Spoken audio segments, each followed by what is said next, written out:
Hello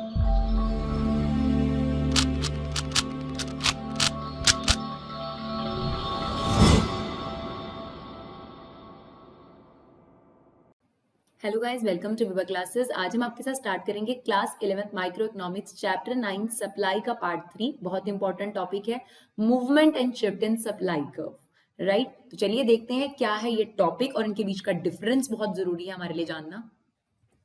सबसे पहले अब आपको समझाते हैं मूवमेंट अलोंग सप्लाई कर्व।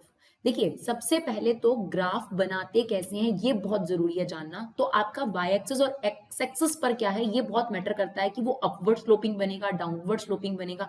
तो सबसे पहला डिसीजन आपने हमेशा ये लेना है कि वो जो ग्राफ है वो डाउनवर्ड स्लोपिंग बनेगा या अपवर्ड स्लोपिंग बनेगा। This is a shape of downward sloping. ये तब होता है जब दोनों वेरिएबल के बीच में इनवर्स रिलेशनशिप हो। और दिस इज अपवर्ड स्लोपिंग। देखिए, हम यहाँ से स्टार्ट करें ना, अपवर्ड स्लोपिंग, और यहाँ पर क्या है, ऊपर से लेके नीचे तक आ रहे हैं, इसलिए डाउनवर्ड स्लोपिंग। तो डाउनवर्ड स्लोपिंग बनेगा या अपवर्ड स्लोपिंग बनेगा, ये डिसाइड होता है कि वाई एक्सिस और एक्स एक्सिस पर है क्या। तो यहाँ पर हमने लिया प्राइस ऑफ द कमोडिटी और यहाँ पर हमने लिखा है quantity supply of the commodity. तो अब बताइए इनके बीच में कैसा रिलेशनशिप होता है। प्राइस अगर इंक्रीज होता है सप्लाई इंक्रीज होती है, प्राइस रिड्यूस होता है तो सप्लाई रिड्यूस होती है। दैट मीन्स इनके बीच में पॉजिटिव रिलेशनशिप होता है। क्योंकि इनके बीच में पॉजिटिव रिलेशनशिप होता है, आप देखिए हमने सप्लाई का जो है वो अपवर्ड स्लोपिंग बनाया है। राइट, ए से लेकर मान लीजिए बी पॉइंट तक हमने बनाया है। अब हमें समझना है ये मूवमेंट क्या होती है। मूवमेंट होती है ड्यू टू प्राइस, यानी जब प्राइस बदलेगा और सप्लाई कर्व में बदलाव आएगा तो वो कहलाता है आपके पास मूवमेंट। जैसे एक एग्जांपल के तौर पर अगर मान लीजिए अभी प्राइस OP1 है, अभी प्राइस क्या है OP1 और क्वांटिटी सप्लाई है OQ1। अगर मान लीजिए प्राइस बढ़कर हो जाता है OP2 तो आपकी सप्लाई कितनी हो जाएगी, आप यहाँ से सप्लाई कर्व से फाइंड आउट कर सकते हैं। देखिए, आपकी जो सप्लाई हो जाएगी वो हो जाएगी OQ2। यानी अगर आपका प्राइस बढ़ा तो आपकी सप्लाई बढ़ गई। राइट, आप पॉइंट ए पर थे, पॉइंट बी पर चले गए, यानी आपकी सप्लाई पहले के मुकाबले इंक्रीज हो गई। पहली बात तो मूवमेंट अलोंग सप्लाई कर्व को चेंज इन क्वांटिटी सप्लाई भी बोलते हैं, ध्यान रखिएगा, चेंज इन क्वांटिटी सप्लाई। क्यों? सिर्फ एक पर्टिकुलर क्वांटिटी बदलती है उस पर्टिकुलर प्राइस पर। अब ध्यान से देखिए, जब आपका प्राइस OP1 से OP2 हो गया तो जो आपकी सप्लाई थी वो OS1 से OQ1 से, सॉरी, OQ1 से आपकी सप्लाई क्या हो गई, OQ2 हो गई। राइट, जो ये आपका मूवमेंट हुआ है ए से बी की तरफ, आप देखिए ए पॉइंट से उसी सप्लाई के ऊपर ए से बी पॉइंट पे चले गए, इसे बोलते हैं upward movement. That is known as upward movement. और इसको हम लोग एक्सपेंशन ऑफ सप्लाई भी बोलते हैं, क्योंकि आपकी सप्लाई क्या हो गई है, बढ़ गई है इस पर्टिकुलर प्राइस पर। आपका प्राइस बढ़ने पर आपकी सप्लाई बढ़ी है ना, तो इसको हम बोलते हैं, एक तो अपवर्ड मूवमेंट है और इसी को क्या बोलते हैं, एक्सपेंशन ऑफ सप्लाई। राइट, या फिर इसे इंक्रीज इन क्वांटिटी सप्लाई भी बोला जाता है, इंक्रीज इन क्वांटिटी सप्लाई। तो ये तीन नाम है इसके। यानी जब आपने प्राइस इंक्रीज करा और सप्लाई इंक्रीज हुई, प्राइस इंक्रीज करने पर अगर सप्लाई इंक्रीज हुई और आप ए पॉइंट से बी पॉइंट पे चले गए, that is known as upward movement. Expansion of supply, increase in quantity supply. Right, vice versa. Let it be, अगर हम प्राइस जो है वो रिड्यूस कर देते हैं, प्राइस आपका हो गया P1 से P3 OP3, तो आपकी क्वांटिटी सप्लाई पहले के मुकाबले डिक्रीज हो गई, आप देख सकते हैं। देखिए, यानी आप ए से आ गए सी पॉइंट पर, ध्यान से सुनिएगा, ए से कहां आ गए, सी पॉइंट पर। इसको क्या बोलेंगे, देखिए ए से सी की तरफ आ गए तो ये कहलाया डाउनवर्ड मूवमेंट। एक्सपेंशन की जगह इसको बोला जाता है कॉन्ट्रैक्शन ऑफ सप्लाई। और ये क्या हो गया, डिक्रीज इन क्वांटिटी सप्लाई। ध्यान से समझिए, जब आपका प्राइस बढ़ा था और आपकी सप्लाई बढ़ी तो आप ए पॉइंट से बी पॉइंट की तरफ गए थे, that is what, increase in quantity supply. Increase in quantity supply, upward movement, और आपके पास एक्सपेंशन ऑफ सप्लाई। वैसा वर्सा, अगर आपका प्राइस रिड्यूस हुआ, आपकी सप्लाई डिक्रीज हुई, तो उसे हम क्या बोलते हैं, डाउनवर्ड मूवमेंट, यानी हम नीचे की तरफ आ गए, डाउनवर्ड मूवमेंट। राइट, और इसे हम लोग क्या बोलते हैं, कॉन्ट्रैक्शन, यानी आपकी सप्लाई जो थी वो कम हो गई, और डिक्रीज इन क्वांटिटी सप्लाई।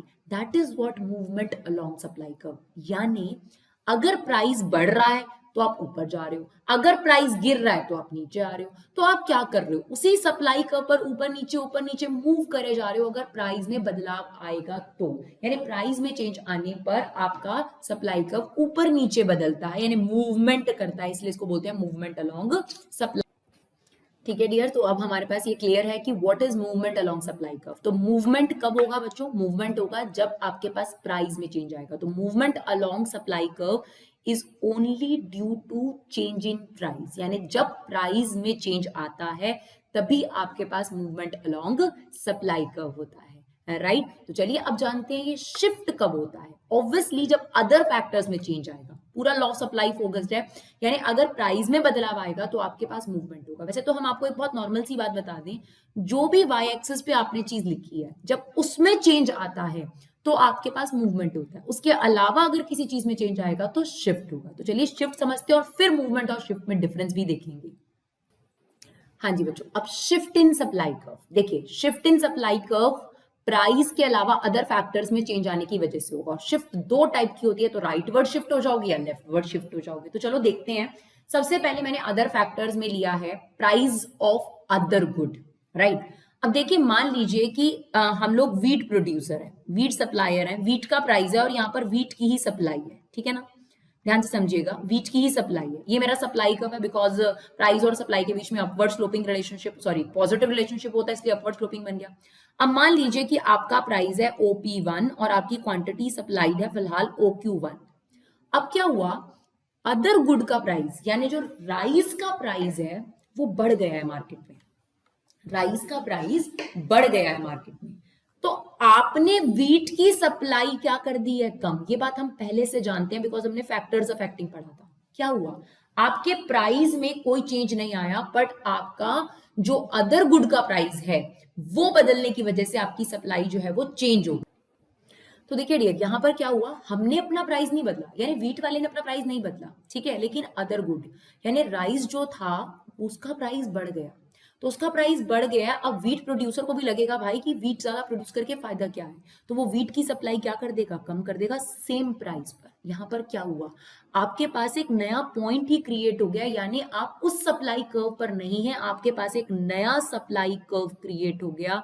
और इसी को हम लोग बोलते हैं शिफ्ट इन सप्लाई कर्व, यानी आपका SS सप्लाई कर्व से आपका शिफ्ट होकर सप्लाई कर्व क्या बन गया, S1 और इसे बोलते हैं आपके पास लेफ्टवर्ड शिफ्ट हो गया सप्लाई कर्व। राइट तो क्या क्या चीज हुई आपके पास, leftward shift of supply curve, इसे बोलते हैं डिक्रीज इन सप्लाई। देखिए, शिफ्ट इन सप्लाई कर्व को चेंज इन सप्लाई भी बोलते हैं, चेंज इन सप्लाई। इससे पहले वाले को हमने क्या बोला था, चेंज इन क्वांटिटी सप्लाई, क्योंकि वहां पर एक प्राइस पर ही क्वांटिटी बदलती थी। लेकिन यहाँ पर क्या, हर प्राइस पर देखिए, अगर इस प्राइस की बात करी जाए तो इस प्राइस पर भी अब आपकी क्वांटिटी बदल चुकी है। पहले इस प्राइस पर अलग सप्लाई थी, यहां तक थी, और अब वो सप्लाई कम हो चुकी है। तो हर प्राइस पर आपकी सप्लाई जो है वो चेंज हो चुकी है, इसलिए इसको बोलते हैं चेंज इन सप्लाई। फिलहाल यहाँ पर क्या हुआ है, प्राइस सेम रहा है, सप्लाई चेंज हो गई है, कम हो गई है, इसको बोला जाता है लेफ्टवर्ड शिफ्ट या फिर डिक्रीज इन सप्लाई। सिमिलरली अगर मैं इसी की बात करूं कि प्राइस ऑफ अदर गुड गिर गया, प्राइस ऑफ अदर गुड गिर गया, तो क्या होगा, वीट का प्राइस वहीं का वहीं है, लेकिन वीट प्रोड्यूसर जो है वो वीट की सप्लाई क्या कर देगा, बढ़ा देगा, यानी आपकी सप्लाई हो गई Q3, यानी फिर से एक नया पॉइंट क्रिएट हो गया, यानी आपका सप्लाई कर्व जो है वो कहां शिफ्ट हो जाएगा, राइटवर्ड शिफ्ट हो जाएगा, यानी SS से S2 आपका सप्लाई कर्व हो गया। इसको बोलते हैं राइटवर्ड शिफ्ट या इंक्रीज इन सप्लाई। ध्यान से मेरे शब्दों को सुनेंगे आप लोग, राइटवर्ड शिफ्ट या इंक्रीज इन सप्लाई। राइट तो ये किस वजह से हुआ, देखिए प्राइस में कोई चेंज नहीं है, आप देख सकते हैं, यानी जो मूवमेंट थी वो प्राइस में ऊपर नीचे होने की वजह से हो रही थी। यहां पर आपका प्राइस वहीं का वहीं है, देखिए कांस्टेंट प्राइस है, अदर फैक्टर्स बदल रहे हैं, जिसमें सबसे पहले हमने अदर फैक्टर लिया प्राइस ऑफ अदर गुड। और समझते हैं और धीरे धीरे आपको समझ में आएगा। अब देखिए ये सप्लाई कर्व है, मान लेते हैं कि आपकी जो ओरिजिनल सप्लाई है वो है, सॉरी OP1 आपका ओरिजिनल प्राइस है और OQ1 आपकी ओरिजिनल सप्लाई है, रेडी टू बी। मान लीजिए कि आपने प्राइस डिक्रीज इंक्रीज कुछ नहीं करा। अब मान लीजिए पिज्जा का आपका प्राइस है और ये पिज्जा की आपकी क्वांटिटी है। अब क्या हुआ, जो पिज्जा बनाने के इनपुट्स हैं, यानी कच्चा माल है या फैक्ट्री प्रोडक्शन है, लेबर महंगी हो गई। अगर लेबर महंगी हो गई या पिज्जा बनाने के लिए जो पिज्जा बेस के लिए जो मटेरियल चाहिए होता है उसका कॉस्ट बढ़ गया, अब क्या होगा, सेम प्राइस है, देखिए सेम प्राइस है, लेकिन इनपुट का प्राइस बढ़ने की वजह से मुझे सप्लाई डिक्रीज करनी पड़ेगी, यानी उसी प्राइस पर अब मैं कब क्वांटिटी सप्लाई कर पाऊंगा, बिकॉज मेरे पास खरीदने की क्षमता कम हो गई एज एन प्रोड्यूसर। यानी मेरा सप्लाई कर्व जो है वो किस तरफ शिफ्ट हो गया बच्चों, पैरेलल शिफ्ट होगा। ये थोड़ा सा हमारा यहाँ पे अजीब सा बनता है, लेकिन ये बिल्कुल पैरेलल शिफ्ट होगा, यानी कटने नहीं चाहिए, राइट। पैरेलल शिफ्ट हो गया, यानी आपका जो सप्लाई कर्व है वो देखिए इनवर्ड शिफ्ट या लेफ्टवर्ड शिफ्ट आप इसको बोल सकते हैं, और इसको बोलते हैं डिक्रीज इन सप्लाई।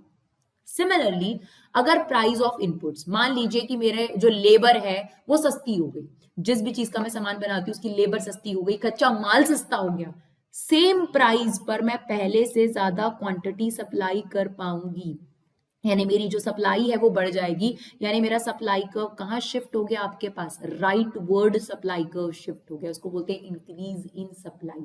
यानी जब भी आपने वाई एक्सिस पे जो चीज लिखी है उसमें चेंज नहीं आए तो आपके पास शिफ्ट होगा। आपने यहाँ पर क्या लिखा है, price of the same commodity, उसके अलावा जिस भी चीज में चेंज आएगा आपका क्या होगा, शिफ्ट होगा, या तो लेफ्टवर्ड शिफ्ट होगा या राइटवर्ड शिफ्ट होगा। अगर राइटवर्ड शिफ्ट होगा तो इंक्रीज इन सप्लाई, और अगर लेफ्टवर्ड शिफ्ट होगा तो डिक्रीज इन सप्लाई। एक दो पॉइंट्स और लेते हैं ताकि आपको शिफ्ट और अच्छे तरीके से क्लियर हो जाए, राइट। चलिए देखते हैं।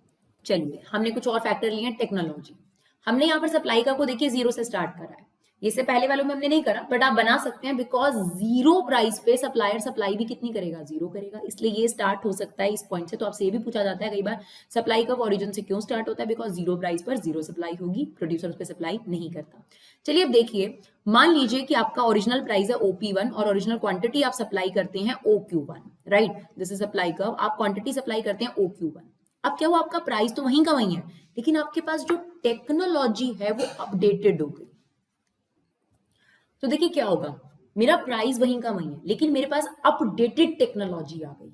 सेम प्राइस पर अपडेटेड टेक्नोलॉजी की वजह से मैं पहले से ज्यादा प्रोड्यूस कर पाऊंगी, यानी मेरी सप्लाई इंक्रीज हो गई, Q1 से Q2 हो गई। यहां पर आप देखिए मेरे पास नया सप्लाई कर्व आ गया, तो मेरा सप्लाई कर्व जो है वो नया क्रिएट हो जाएगा बच्चों, यानी मेरा सप्लाई कर्व क्या हो गया, राइटवर्ड शिफ्ट हो गया। उल्टा अगर आपकी टेक्नोलॉजी आपके कॉम्पिटिटर्स के मुकाबले आउटडेटेड हो जाती है, बार बार रिपेयर्स मांग रही है, तो सेम प्राइस पर आप पहले के मुकाबले क्या कर पाएंगे, कम सप्लाई कर पाएंगे, यानी आपका जो सप्लाई कर्व है वो किस तरफ शिफ्ट हो जाएगा, लेफ्टवर्ड शिफ्ट हो जाएगा, राइट। देखिए लेफ्टवर्ड शिफ्ट हो जाएगा, और लेफ्टवर्ड शिफ्ट को हम क्या बोलते हैं, डिक्रीज इन सप्लाई। तो ये सब अदर फैक्टर्स की वजह से हो रहा है। जो भी चीज आपने वाई एक्सिस पे लिखी है दैट्स वेरी इंपॉर्टेंट, अगर उसमें चेंज आ रहा है तो मूवमेंट, उसके अलावा अगर आप मुझसे कोई भी बात बोलेंगे, यानी वो प्राइस सेम रख रहे हैं आप, तो आपके पास शिफ्ट ही होगा, या तो rightward shift, rightward state increase in supply, और leftward shift state decrease in supply. Similarly आप गवर्नमेंट के टैक्सेस पर आ जाइए। अगर गवर्नमेंट टैक्सेस बढ़ा देती है, अगर गवर्नमेंट टैक्सेस बढ़ा देती है, आपने कोई प्राइस में चेंज नहीं करा, लेकिन टैक्सेस बढ़ाने की वजह से आपकी सप्लाई पहले के मुकाबले कम हो जाएगी कि नहीं हो जाएगी, बिकॉज आपका कॉस्ट ऑफ प्रोडक्शन बढ़ जाएगा, सेम वही फैक्टर ऑफ प्रोडक्शन वाली बात आ गई। तो आपकी सप्लाई पहले के मुकाबले डिक्रीज हो गई, यानी आपका जो सप्लाई कर्व है वो लेफ्ट वर्ड शिफ्ट हो जाएगा। एंड प्लीज स्केल से आप बनाइएगा, पैरेलल शिफ्ट आपने बनानी है। सिमिलरली अगर गवर्नमेंट टैक्सेस रिड्यूस कर दे, प्राइस वहीं का वहीं है, आप अपनी सप्लाई पहले के मुकाबले क्या कर पाएंगे, इंक्रीज कर पाएंगे, यानी आपका सप्लाई कर्व क्या हो गया, राइट वर्ड शिफ्ट हो गया। क्लियर। तो ये सारा कुछ डिपेंड कर रहा है अदर फैक्टर पर और फैक्टर्स पर बेसिकली। अगर आप प्राइस में चेंज कर रहे हैं तो मूवमेंट, अदर फैक्टर्स में चेंज कर रहे हैं तो आपके पास शिफ्ट। इसी तरीके से आप सब्सिडी ले सकते हैं। अगर गवर्नमेंट सब्सिडी दे देगी, सब्सिडी क्या होती है, हेल्प, तो गवर्नमेंट अगर सब्सिडी दे देगी तो आप सप्लाई बढ़ा पाएंगे, और अगर गवर्नमेंट सब्सिडी छीन लेगी आपसे, हेल्प छीन लेगी आपसे, तो आपकी सप्लाई क्या हो जाएगी, रिड्यूस हो जाएगी। अगर नंबर ऑफ फर्म्स बढ़ जाएंगी तो आपकी सप्लाई बढ़ जाएगी, अगर नंबर ऑफ फर्म रिड्यूस हो जाएंगी तो सप्लाई भी लेफ्टवर्ड शिफ्ट हो जाएगी, राइट। तो चलिए जानते हैं कि मूवमेंट और शिफ्ट में बेसिक डिफरेंस क्या है, ताकि आपको अच्छे तरीके से इन दोनों का टॉपिक क्लैरिटी हो सके।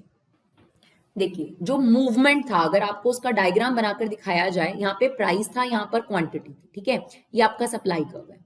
आपके पास ये प्राइस था और ये आपकी सप्लाई थी। जब प्राइस बढ़ रहा था, जब प्राइस बढ़ रहा था, यानी इसी फैक्टर में चेंज आ रहा है, देखिए जो वाई एक्सिस में लिखा है, अगर प्राइस बढ़ रहा था तो आपका मूवमेंट ए से बी की तरफ हो रहा था, और अगर प्राइस रिड्यूस हो रहा था तो आपका डाउनवर्ड मूवमेंट हो रहा था। सेम अगर मैं शिफ्ट की बात करूं तो ये मेरा सप्लाई कर्व था, राइट।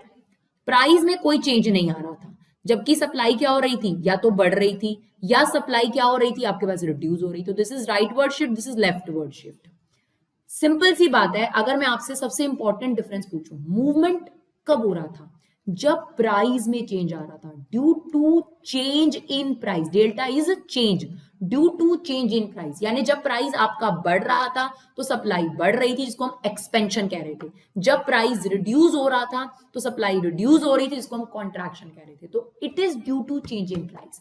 और जो ये शिफ्ट हो रही थी, चाहे वो राइटवर्ड शिफ्ट है या लेफ्टवर्ड शिफ्ट है, it is due to other factors, यानी जो वाई एक्सिस पे लिखा है उसके अलावा अगर किसी चीज में चेंज आएगा तो आपके पास शिफ्ट होगा। और अगर हम मूवमेंट की बात करें तो दो तरीके के मूवमेंट है हमारे पास, डाउनवर्ड मूवमेंट या फिर अपवर्ड मूवमेंट। डाउनवर्ड या फिर अपवर्ड मूवमेंट, राइट। और अगर हम शिफ्ट की बात करें बच्चों, तो शिफ्ट भी हमारे पास दो हैं, या तो हमारा लेफ्टवर्ड शिफ्ट हो जाएगा, लेफ्टवर्ड शिफ्ट हो जाएगा, या हमारा राइटवर्ड शिफ्ट हो जाएगा। और डाउनवर्ड मूवमेंट को हम क्या बोलते हैं, कॉन्ट्रैक्शन भी बोलते हैं। और लेफ्टवर्ड को क्या बोलते हैं, सॉरी अपवर्ड को क्या बोलते हैं हम लोग, एक्सपेंशन। अपवर्ड मूवमेंट जो होगा that is expansion of demand. Similarly अगर आप लेफ्टवर्ड शिफ्ट की बात करें तो लेफ्टवर्ड शिफ्ट का मतलब क्या होगा, डिक्रीज इन सप्लाई। और अगर बात करें राइटवर्ड शिफ्ट की तो that is increase in supply.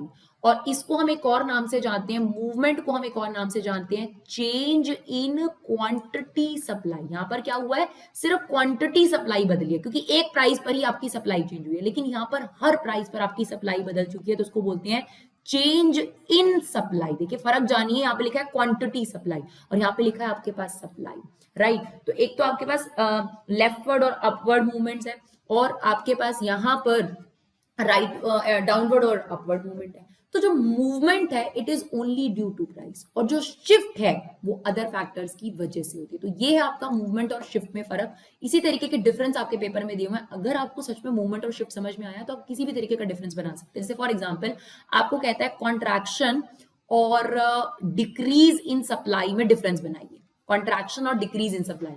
तो कॉन्ट्रैक्शन कब होता है, जब प्राइस रिड्यूस होता है, सप्लाई कम हो जाती है, तो उसे कॉन्ट्रैक्शन कहते हैं। लेकिन डिक्रीज इन सप्लाई कब होता है, जब अदर फैक्टर्स में चेंज आता है। कॉन्ट्रैक्शन में डाउनवर्ड मूवमेंट होता है, डिक्रीज इन सप्लाई में लेफ्टवर्ड शिफ्ट होता है। तीसरा डिफरेंस आप डायग्राम बनाकर दिखा सकते हैं, तो डिफरेंस आप बड़े आराम से बना सकते हैं, राइट। एक और चीज हम आपको समझाना चाहेंगे, थोड़ी सी एक्स्ट्रा है। देखिए कोई भी ग्राफ बनाते वक्त ये जानना बहुत ज्यादा जरूरी है कि एक्स एक्सिस और वाई एक्सिस पर है क्या। हमने पढ़ा कि डिमांड कर्व डाउनवर्ड स्लोपिंग होता है, बिकॉज यहाँ पे प्राइस होता है, यहाँ quantity supply sorry quantity demanded होती है। प्राइस और क्वांटिटी डिमांडेड में कैसा रिलेशनशिप होता है, इनवर्स, इसलिए डाउनवर्ड स्लोपिंग डिमांड कर्व बनता है। सप्लाई कर्व की अगर बात करी जाए तो सप्लाई कर्व अपवर्ड स्लोपिंग बनता है, बिकॉज प्राइस और क्वांटिटी सप्लाई के बीच में कैसा रिलेशनशिप होता है, पॉजिटिव रिलेशनशिप। सिमिलरली जब आप कोई भी कर्व बनाएंगे तो आपको ये जानना बहुत ज्यादा जरूरी है बच्चों कि आपके पास एक्स एक्सिस और वाई एक्सिस में क्या डिफरेंस है, राइट। तो चलिए सबसे पहले मैं आपको कोई चीज समझाती हूँ, उसको समझने की कोशिश करेंगे। देखिए अगर मैं यहाँ पर एक्स एक्सिस पे ले लूं क्वांटिटी सप्लाई और यहाँ ले लूं टेक्नोलॉजी, अब आप बहुत ध्यान से मुझे बताइए कि इसका सप्लाई कर्व कैसा बनेगा। ध्यान से आप बताइए, अगर टेक्नोलॉजी इंक्रीज हो जाती है, ठीक है, तो सप्लाई भी इंक्रीज हो जाएगी, यानी टेक्नोलॉजी अपडेटेड हो जाती है तो सप्लाई बढ़ जाएगी। और टेक्नोलॉजी अगर डिक्रीज हो जाती है तो सप्लाई डिक्रीज हो जाएगी। कैसा रिलेशनशिप है इनके बीच में, पॉजिटिव। तो यहाँ पर आपका सप्लाई कर्व कैसा बनेगा, अपवर्ड स्लोपिंग। तो किसी भी चीज की जो शेप है दैट डिपेंड कि एक्स एक्सिस और वाई एक्सिस में क्या है। अच्छा चलिए, अगर मैं यहाँ पर वाई एक्सिस पे टेक्नोलॉजी की जगह पर लिख देती हूँ price of other good, right, यहाँ पर लिख देती हूँ, चलो टैक्सेस ले लेते हैं, टैक्सेस ले लेते हैं यहाँ पर। अगर मैं वाई एक्सिस पे स्पेसिफिकली बदल देती हूँ, आपके पास लिख देती हूँ टैक्सेस, तो आप बताइए अगर टैक्सेस इंक्रीज होंगे तो सप्लाई क्या हो जाएगी, डिक्रीज हो जाएगी। और अगर टैक्सेस डिक्रीज हो जाएंगे तो सप्लाई क्या हो जाएगी, इंक्रीज। यहाँ पर इन दोनों के बीच में कैसा रिलेशनशिप है, इनवर्स। तो कैसा सप्लाई कर्व बनेगा, डाउनवर्ड स्लोपिंग। जनरली अगर आपको क्वेश्चन में कुछ भी मेंशन ना हो तो आपने वाई एक्सिस पे हमेशा प्राइस और यहाँ पे क्वांटिटी सप्लाई लेनी है। लेकिन जो सबसे ज्यादा ध्यान देने वाली बात है वो ये है कि अगर वो आपको वाई एक्सिस पर फैक्टर बदल देता है, वो तो लॉ ऑफ सप्लाई है ना, जिसकी वजह से हमने सिर्फ प्राइस लिया। यहाँ पर आने को तो कोई भी फैक्टर आ सकता है। तो अगर यहाँ टैक्सेस आ गया देखिए, और यहाँ क्वांटिटी सप्लाई आ गया, तो सप्लाई कर्व की शेप ही बदल गई, वो अपवर्ड की जगह डाउनवर्ड हो गया। Is it okay?